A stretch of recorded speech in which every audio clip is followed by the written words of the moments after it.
His grandmother is very beautiful.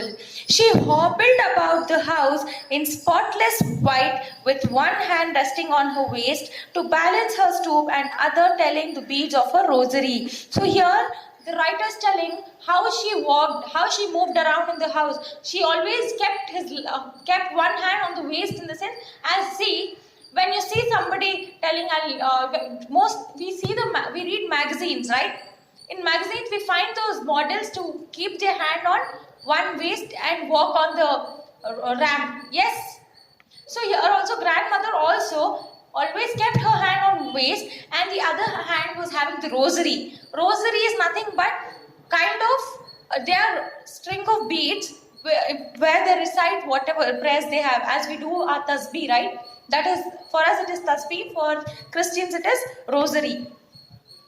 Her silver locks were scattered untidily over her pale, puckered face, and her lips constantly moved in inaudible prayer. So here the writer is telling that grandmother was busy chanting prayers. That her lips were constantly moving, but never any kind of voice was heard from her mouth.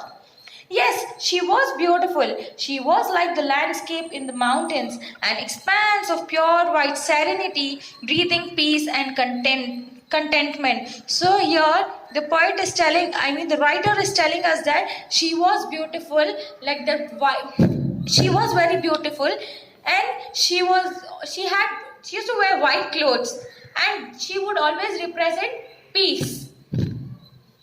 My grandmother and I were good friends. Yes, as we also have very close bondings with our grandparents, right? Here also Singh had a very good bond with his grandmother. My parents left me with her when they went to live in the city, and we were constantly together. So now, what happens when it's summertime?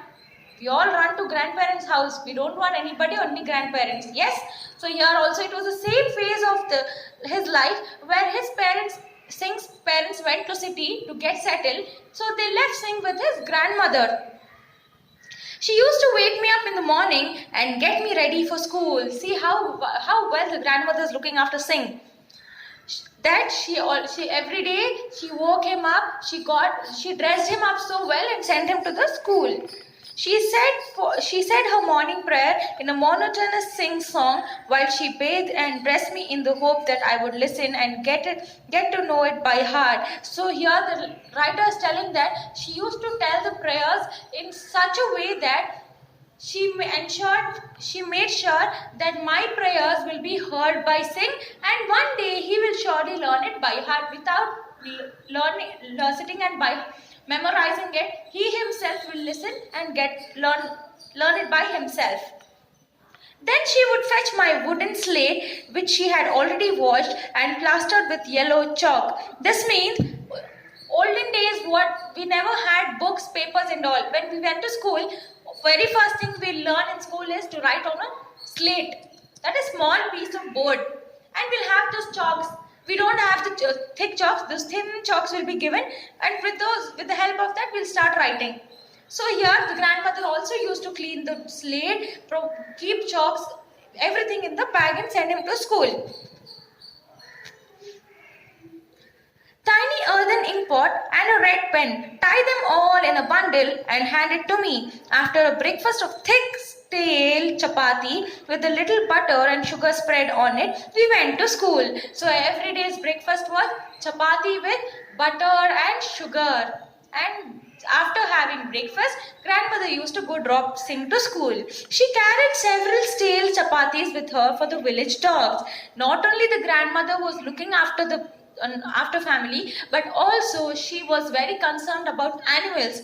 So stray dogs, in the sense street dogs. So when she used to go along with Singh to school, she used to carry chapatis with her, so that if there was any dog on the way to school, she would give them chapatis. My grandmother always went to school with me because the school was attached to the temple. So now the boy is telling us